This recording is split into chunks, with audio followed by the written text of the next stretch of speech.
Halo, ketemu lagi dengan saya di kuliah struktural Jabar. Kali ini materi tentang teorema isomorfisme grup. Sebelum kita belajar tentang isomorfisme, saya akan berikan dulu apa itu suatu homomorfisme. Jadi kalau kita punya dua grup G dan H, operasinya boleh jadi beda, tapi dalam kasus ini saya tulis sama ya.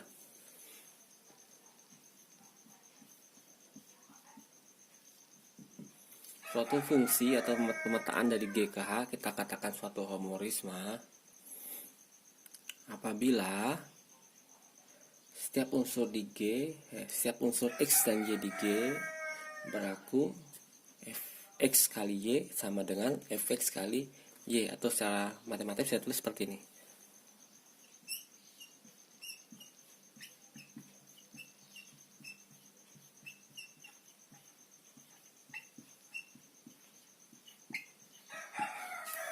Jadi perkalian X dan Y di sini adalah operasi pada G, dan Fx kali Fy ini adalah perkalian pada H. Karena apa? Karena X dan Y kan ada di G, sementara Fx itu ada di H dan Fy ada di H. Jadi ini perkaliannya ada di H. Yang menarik dari suatu homomorfisme adalah identitas di G itu akan dipetakan ke identitas di H. Kenapa begitu? Ya, gampangnya adalah kalau X dan Y nya kita ganti dengan identitas di G.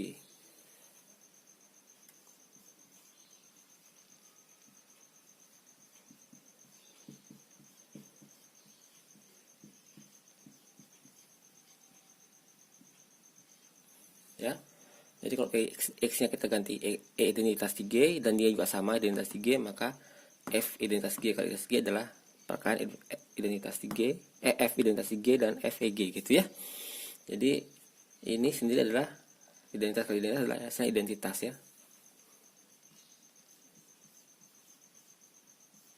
Oke.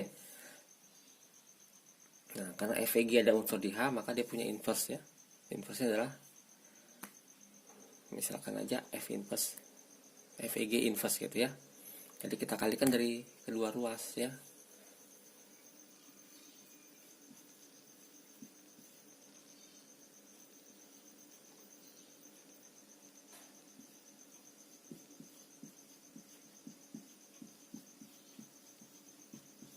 Oke, kita kalikan dari kiri dengan inverse ini ya.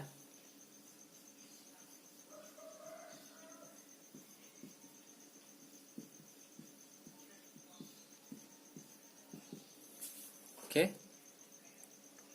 Nah, ini sendiri jadi apa? Jadi ini kan inverse, ini inverse dari ini. Jadi ada hasilnya adalah identitas di H. Sementara jadi identitas di H juga.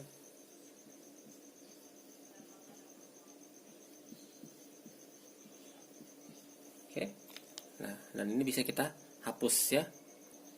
Jadi kita pula peta dari identitas di G akan menghasilkan menghasilkan identitas di H. Oke, jadi yang menarik dari homomorfisme adalah identitas di G akan dipetakan ke identitas di H.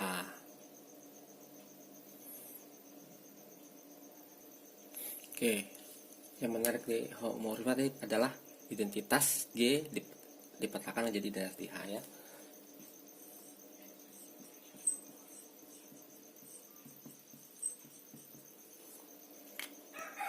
Yang kedua, kalau kita punya X inverse di G, maka akan dipetakan ke Fx inverse ya.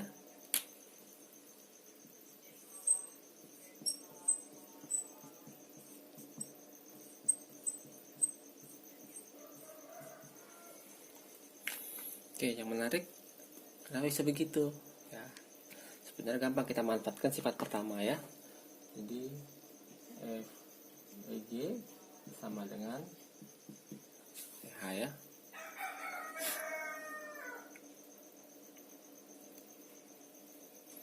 Oke, tapi yang ini bisa kita hapus ya. Kita ganti dengan, karena EG jadi sama dengan Fx kali Fx ya. Sementara di sini sama dengan EH ya. Nah, ini karena dia homomorfisme, makanya kan Fx kali Fx inverse ya. Jadi didapat EH sama dengan Fx kali inverse. Oke. Nah, kemudian gimana? Nah, fx kan dari anggota H, jadi punya inverse dong. Kita kalikan masing-masing ruas dengan inverse-nya fx ya.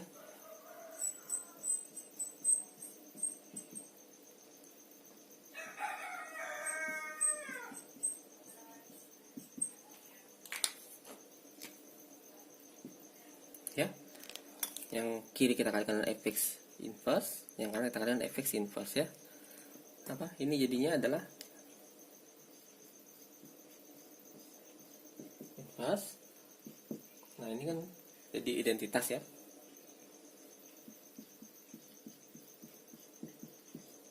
Oke, karena ini jadi identitas dan identitas kali apapun unsurnya tidak berubah ya, jadi bisa kita hapus. Jadi kita dapatkan fx inverse sama dengan fx di inverse kan ya. Jadi kita dapat sifat kedua. Oke, selanjutnya akan saya perkenalkan definisi yang menarik ya. Saya tidak tahu apakah itu menarik bagi kalian, tapi bagi saya sangat menarik karena kalau kita punya suatu homorisme, kita bisa definisikan semua atau unsur-unsur 3 yang dipetakan ke identitas dari H ya. Itu kita namakan kernel atau inti ya. Oke, jadi kalau kita punya homorisme ini, kita bisa definisikan inti atau kernel dari F adalah X di G yang dipetakan ke identitas di H. Oke. Tapi ini kadang-kadang dikenal juga dengan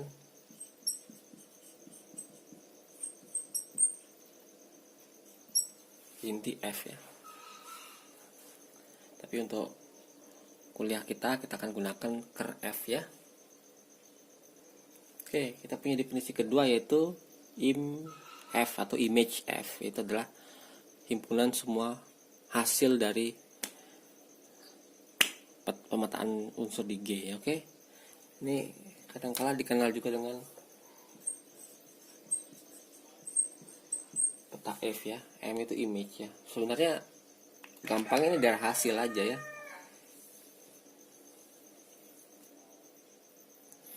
Oke, gampangnya untuk menjelaskannya adalah kalau kita punya ini G, ini H, ini pemetaan F, maka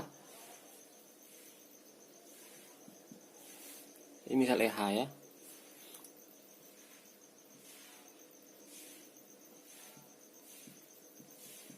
Nah, kita tahu EG dipetakan ke EH ya. Oke. Dan mungkin tidak cuma EG, mungkin ada unsur lain.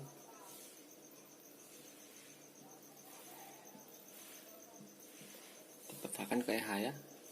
Nah, unsur lain mungkin dipetakan ke tempat lain gitu ya.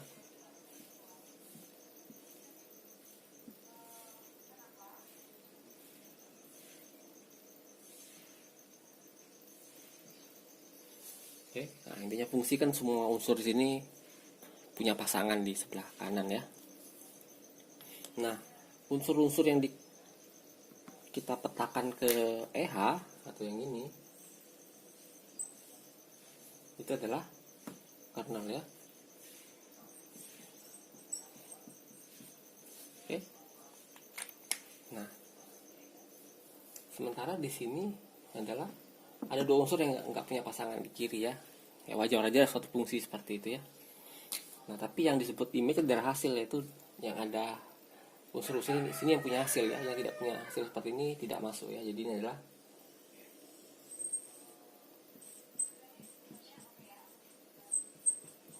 image F ya, atau dari hasil gitu. Oke. Jadi ini ilustrasi yang menggambarkan apa itu kernel dan apa itu image. Tapi satu hal yang ingin saya tegaskan adalah kernel itu adalah subhimpunan di G dan image itu adalah subhimpunan di H. Oke? Oke. Karena kernel adalah himpunan di G, tentu pertanyaan paling menarik adalah apakah membentuk subgrup tentunya ya. Apakah kernel subgrup dari G?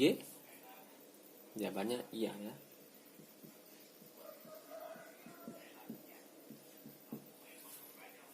Kenapa? Yang pertama, identitas G ada di sini ya. Kenapa ya? Tadi sudah kita buktikan bahwa identitas dipetakan ke identitas di H ya. Identitas G dipetakan ke identitas di H. Jadi pasti anggota kernel ya. Karena anggota kernel maka ini kernelnya tidak hampa ya, karena minimal anggotanya adalah identitas di G. Kalau identitas satu-satunya unsur di kernel, maka otomatis grup ya. Nah, tentu masalahnya kalau ada unsur lain ya, apakah tetap satu grup, kita akan buktikan ya. Yang pertama sudah tidak hampa ya. Yang kedua tertutup kah? Jadi kalau XY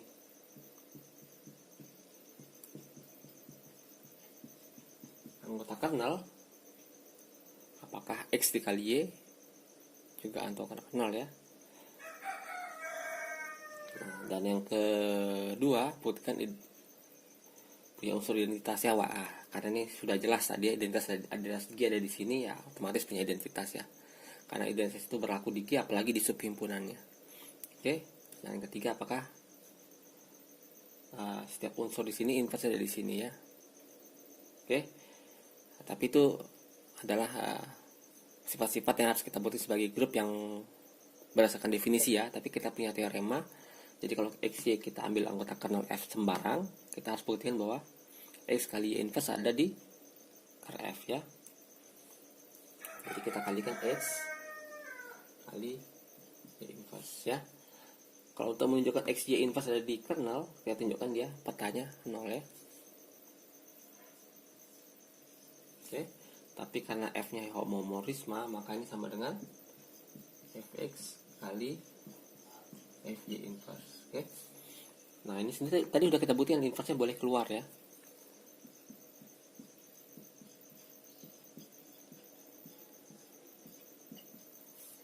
Nah, oke. Karena X anggota kernel, maka Fx adalah identitas.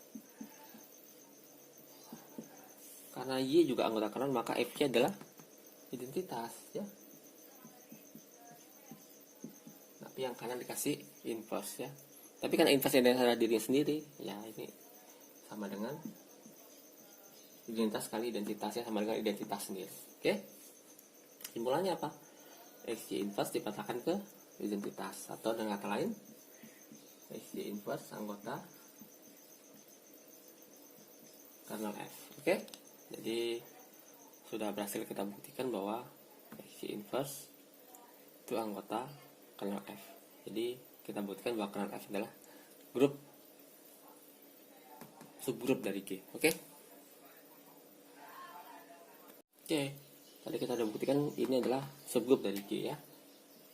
Nah, sekarang karena image itu adalah subhimpunan dari H, pertanyaannya apakah image adalah subgrup dari H. Oke.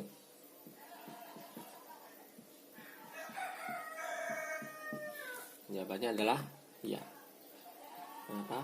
Seperti kernel tadi. Jadi kalau kita ambil XY anggota image, kita akan tunjukkan bahwa XY inverse anggota image juga ya.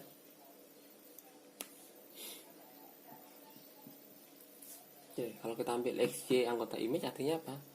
Artinya X sama dengan FA misal, dan Y sama dengan FB, di mana A dan B-nya anggota G gitu. Artinya ya X itu merupakan hasil dari suatu unsur di G ya, dan Y juga hasil satu unsur di G. Kita namakan X itu hasil dari A dan Y itu hasil dari B. Oke. Nah, oke, kita dapatkan bahwa Y inverse itu sama dengan FB inverse. Oke. Nah, sekarang X kali Y inverse adalah X kali Y inverse sama dengan FA dikali FB inverse.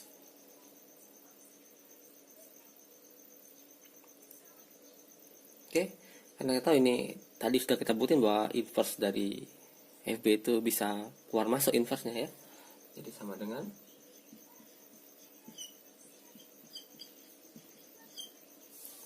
oke. Dan karena suatu homomorisme, maka sama dengan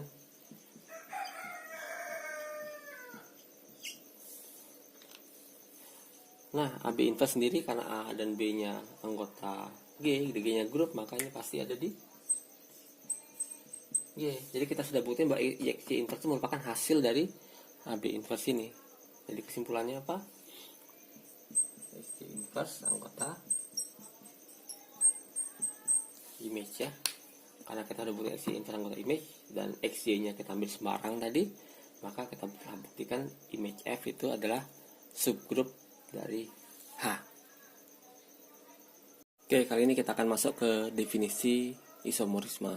Jadi isomorisme adalah homomorfisme yang punya beberapa sifat spesial ya. Tapi sebelum kita mulai, saya tulis dulu definisi yang mungkin sudah kita kenal sejak SMA atau minimal di mata kuliah matematika dasar. Oke, kita punya dua buah fungsi yang cukup populer ya, fungsi satu dan fungsi pada. Oke, fungsi satu atau kadang juga disebut fungsi injektif ya. Fungsi pada kadang kita sebut fungsi surjektif ya. Nah, fungsi injektif adalah kalau kita punya fx sama dengan fy untuk semua kasus di G ya, maka X nya harus sama dengan Y. Sementara pada itu kalau setiap unsur di H nya itu punya pasangan di G, yaitu fx nya sama dengan Y. Oke, ilustrasi yang gampang adalah seperti ini.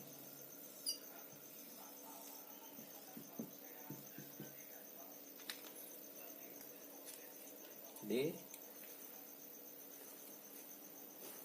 kalau saya punya grup G, grup H, satu itu kalau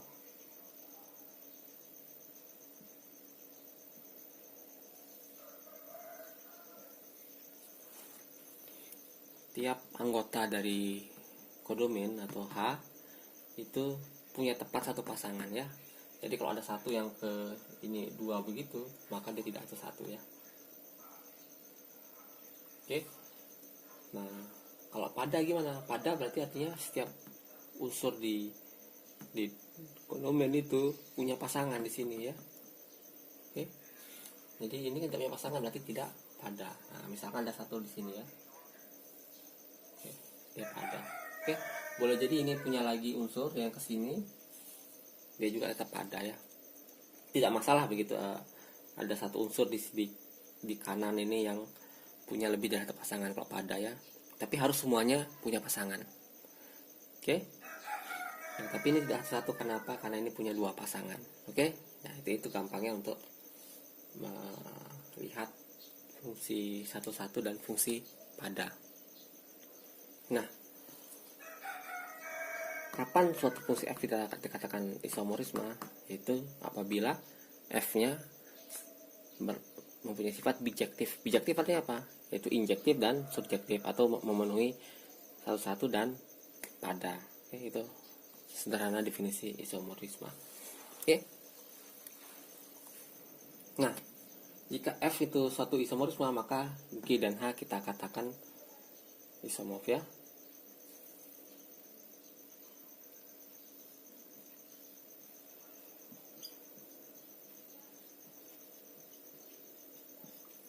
Ya, jadi G dan H kita katakan isomorf. Ini definisinya ya.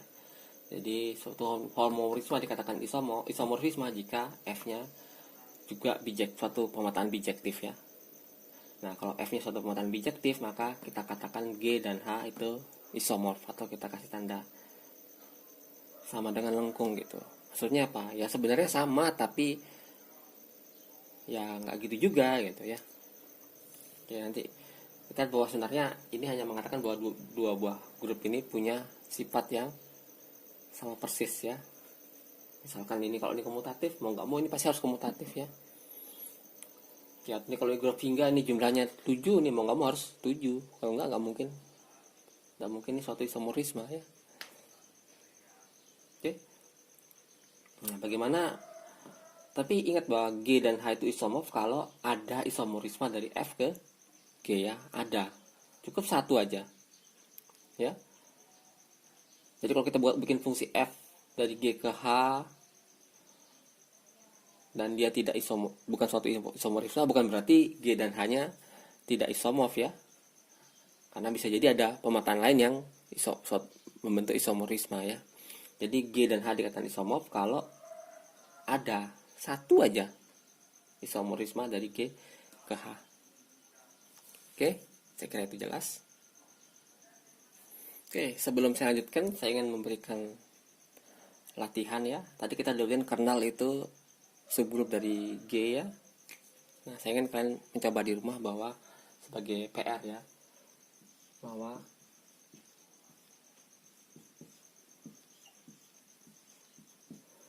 kernel itu subgrup normal dari G. Oke, saya harap kalian mencoba sendiri ini buktinya ya. Oke, saya akan berikan kasus menarik ya. Kalau G-nya komutatif akan kita buktikan hanya komutatif juga. Oke, kalau F suatu isomorisme, maka kita buktikan G komutatif berakibat H juga komutatif. Oke.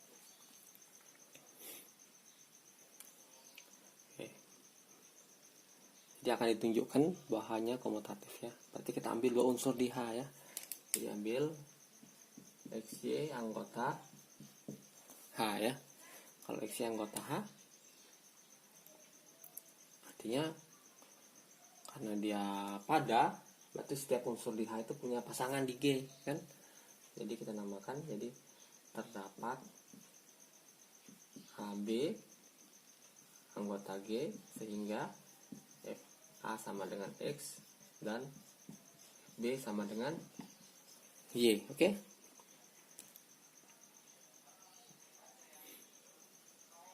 Nah, yang menarik itu, jadi kalau kita punya X dikali Y itu sama dengan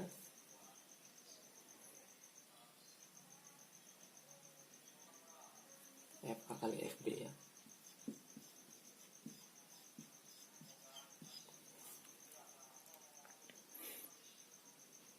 Oke. Nah, karena dia homorisme bisa masuk ke dalam ya. Sama dengan FA dikali B. Oke, kemudian gimana? Karena A dikali B, karena G-nya grup komutatif, maka ini bisa ditukar ya. Sama dengan FB dikali A. Oke, karena G-nya komutatif ya, dari sini ke sini. Tapi FB dikali A sama dengan, karena dia homorisme, FB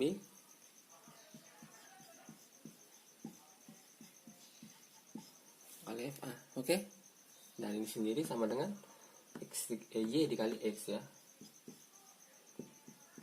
Nah, karena XY-nya kita ambil sembarang dan kita dapatkan FY sama dengan YX, maka ini berlaku untuk semua XY di H.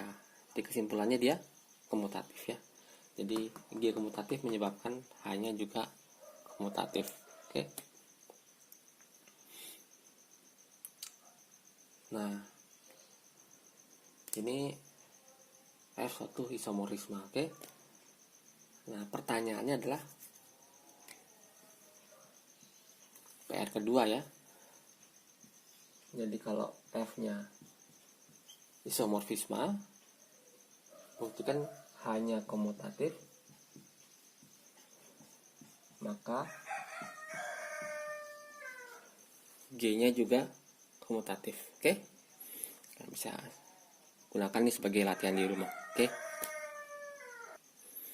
Oke, saya kasih satu kunci untuk yang ini, yaitu kalau yang ini tadi kita butuhkan pakai sifat padanya, maka ini tipsnya adalah ya you know lah. Oke, sekarang sesuatu yang menarik ya. F-nya injektif ternyata ada hubungan dengan kernelnya ya. Jadi F-nya 1 jika dan hanya jika kernel F itu sama dengan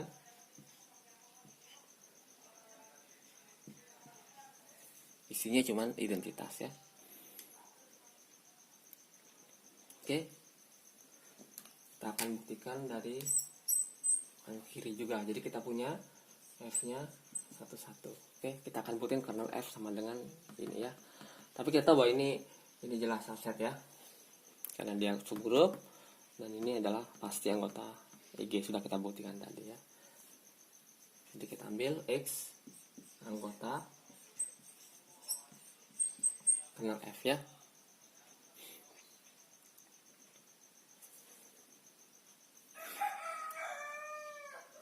Oke, dan X-nya ini bisa jadi bukan bisa jadi bukan unsur identitas ya, tapi itu nggak gitu penting ya. Jadi kita dapatkan fx itu sama dengan kan anggota kernel, tapi juga sama dengan fig ya. Nah, karena dia satu-satu ya, fx sama fy berarti x sama dengan y. Nah, ini jadi x sama dengan eg. Oke, jadi kesimpulannya kalau kita ambil unsur di kernel F, mau nggak mau pasti dia adalah identitas di G. Oke, hal ini wajar.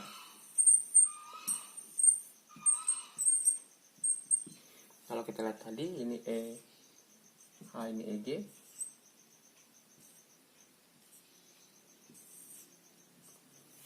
Kalau ada unsur lain yang dipetakan ke identitas, jadi ada unsur kernel selain EG, maka fungsinya nggak mungkin satu dong ya. Jadi hal ini wajar. Oke, jadi sudah kita buktikan bahwa F11 berakibat kernelnya sama dengan identitas G, atau kalau kita ambil unsur X di kernel, mau nggak mau unsur itu pasti akan berakibat unsur itu sama dengan identitas di G. Oke, sebaliknya kalau kernel F sama dengan EG ya. Nah, ini untuk membuktikan satu, kita ambil X anggota G sembarang ya.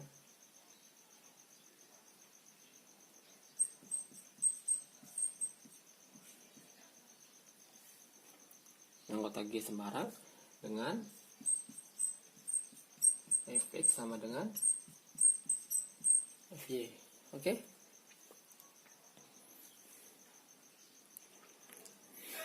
Oke, dengan beberapa langkah yang saya skip ya, kita dapatkan bahwa fx dikali fy inverse itu sama dengan EH. Jadi intinya kita kalikan kedua ros dengan fy diinverskan ya. Jadi fx kali fy diinverskan, hasilnya adalah ini yang kanan jadi identitas ya. Tapi kita tahu inverse-nya bisa masuk ya. Oke, jadi ini sama dengan fx y inverse ya. Jadi dari sini kita simpulkan bahwa xy inverse hasilnya adalah dipetakan ke identitas, maka xy inverse adalah anggota kernel ya. Karena anggota kernel maka dia pasti mau nggak mau hanya satu anggotanya itu identitas ya. Jadi xy inverse sama dengan tas G. Oke, kalau ini sudah dapat, kita kalikan dengan Y di kanan kiri. Jadi dapatnya X sama dengan Y. Oke, nah dari sini sudah kita buktikan bahwa F-nya satu-satu. Jadi kalau kita ambil X yang kita sembarang dengan Fx sama Fy, kita berhasil buktikan X sama dengan Y. Dengan informasi kita punya kernelnya sama dengan identitas ya. Oke, jadi kita sebutkan F-nya satu jika kernelnya sama dengan identitas. Oke, yang menarik adalah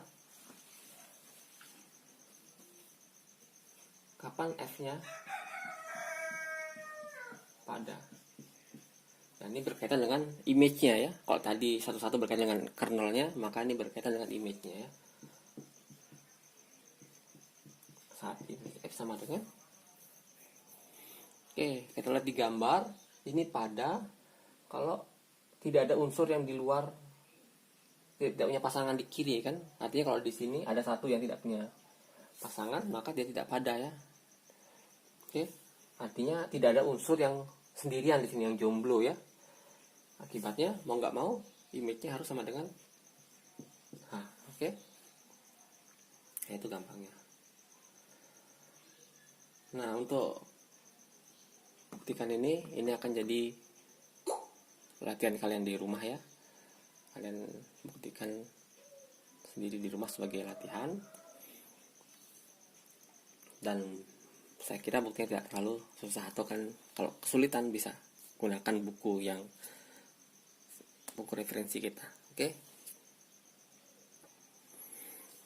Oke, sifat menarik lainnya adalah kalau F-nya suatu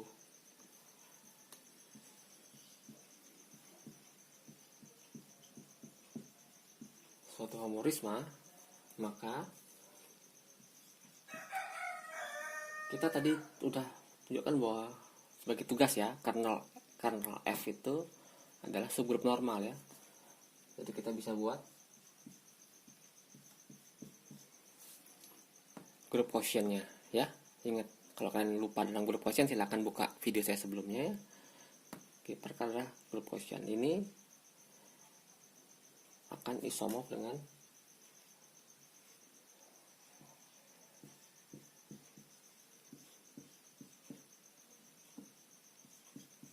image F.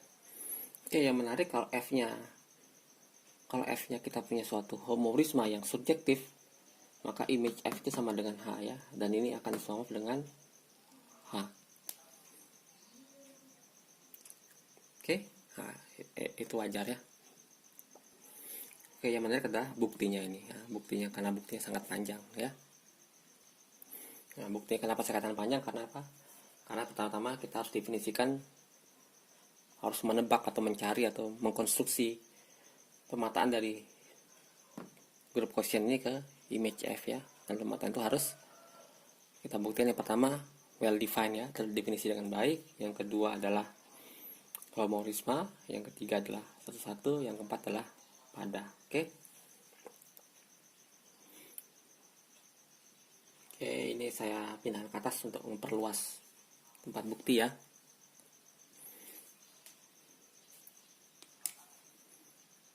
Oke, karena ini suatu isinya koset ya, maka saya buat pemetaannya F. Oke, langsung aja ya. F dari grup quotient ini ke image-nya adalah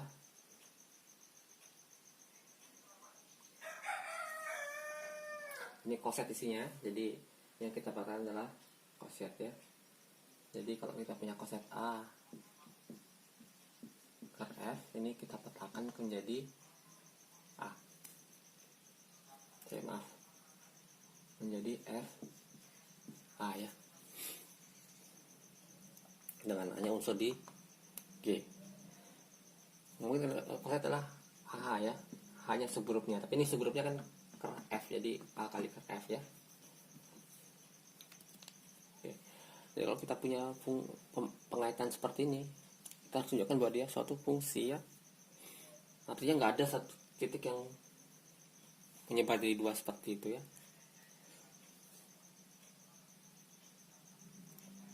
Oke, dan katakan kalau kita punya A1 ker F sama dengan A2 ker F ya, kita akan buktikan petanya sama ya. Atau dengan kata lain, kita buktikan FA1 sama dengan FA2. Oke. Jadi ini kan unsur di domain ya, di domain sini ya. Tidak mungkin hasil petanya berbeda kalau kita pilih wakil koset yang berbeda ya. Jadi harus sama. Itu untuk menunjukkan bahwa dia suatu fungsi ya. Jadi suatu fungsi kan tidak boleh begini ya, satu titik jadi dua titik di kanannya, tidak boleh ya. Jadi ini yang ingin kita buktikan, apakah dia well defined. Tapi kita dapatkan bahwa ini berakibat apa? A1, A2 inverse ada di F ya. Kalau kalian tidak tahu kenapa seperti ini, silakan kalian buka video saya sebelumnya tentang koset ya. Oke, karena ini ada di curve F. Oke. Maka kalau kita jadikan koset,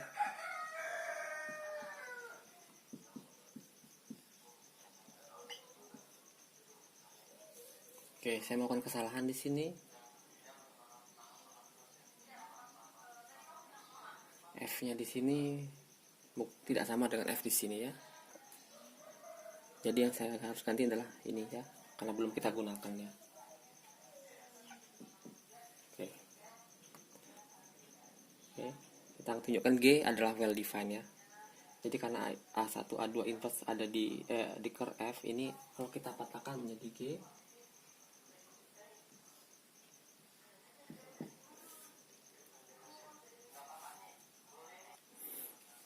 oke, maaf ya,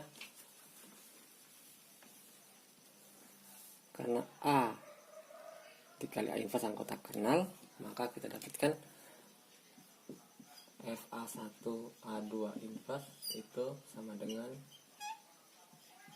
identitas DH ya. Karena identitas DH, maka kita dapatkan FA1 sama kali FA2 inverse, tapi inverse boleh keluar ya, sama dengan EH. Kemudian ini pindah ruas saja ya, atau dikalikan FA2 semua di masing-masing ruas, dapatkan FA1 sama dengan FA2. Oke, karena kalau kita dapat A1 ker F sama dengan A2 ker F, maka kita dapatkan FA1 pasti sama dengan FA2. Ini menunjukkan bahwa G ini suatu fungsi yang well defined ya. Awalnya kan sebuah pengaitan aja ya, ternyata dia terbukti pengaitannya adalah suatu pemetaan ya, karena dia pengaitannya well defined ya.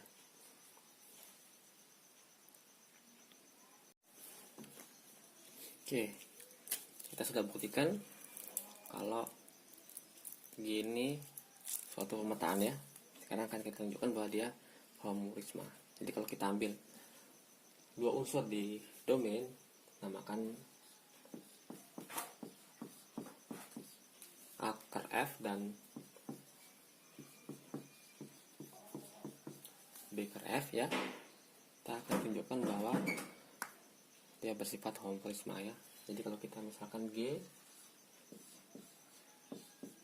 A ker F kali B ker F,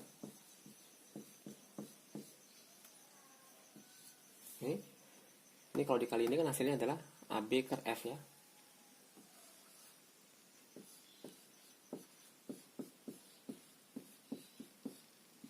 Sementara kalau dijabarkan karena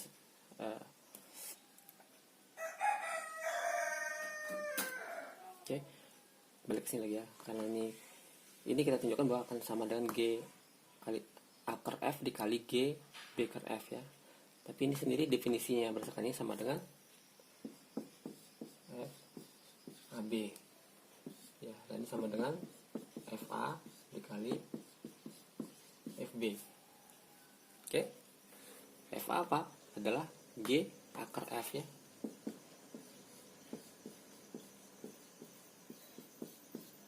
Sementara FB adalah pemetaan dari B per F ya. Maaf. Jadi ya, kesimpulannya apa? Dia adalah suatu homorisma karena G A ker F kali B ker F sama dengan G A ker F dikali G B ker F. Oke. Nah, kalau gampang lihat ini kan SY. Saya pakai speaker aja. Ini kan SY. Ya, GXY sama dengan GX kali GY. Ya. Kita bisa dipahamin. Oke, nah sekarang kita buktikan dia satu-satu. Jadi kalau kita punya dua unsur di sini hasilnya sama, atau dengan kata lain, kalau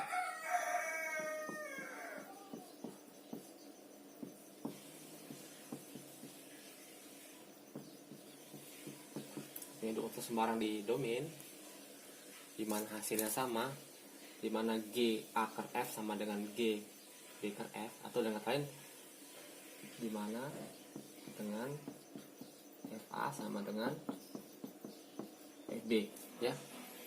Nah sebenarnya FA ini adalah G A ker F ya, hasilnya aja langsung ya. Kita akan tunjukkan bahwa kedua unsur ini sama. Oke, karena FA sama dengan FB, maka kita dapat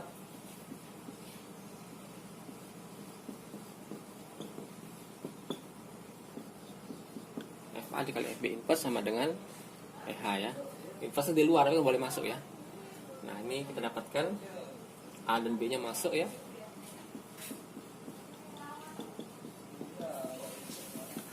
Oke, artinya AB inverse anggota kernel ya.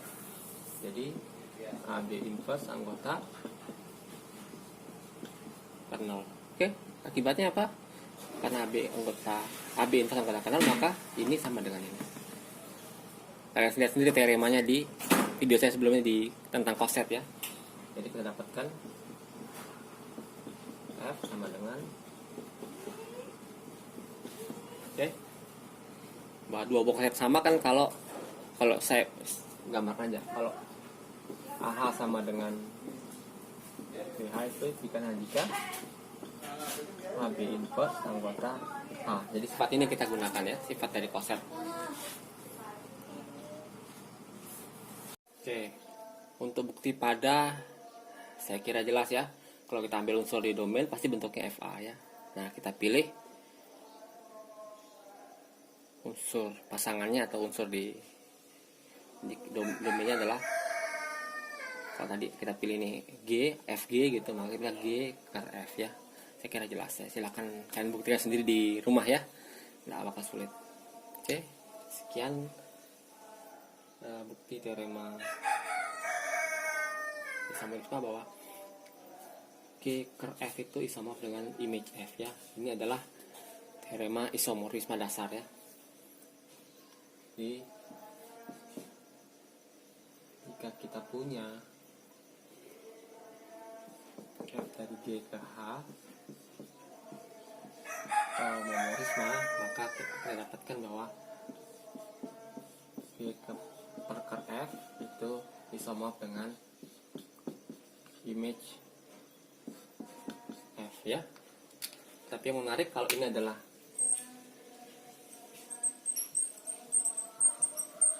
surjektif homomorisme, maka kita dapatkan G per ker F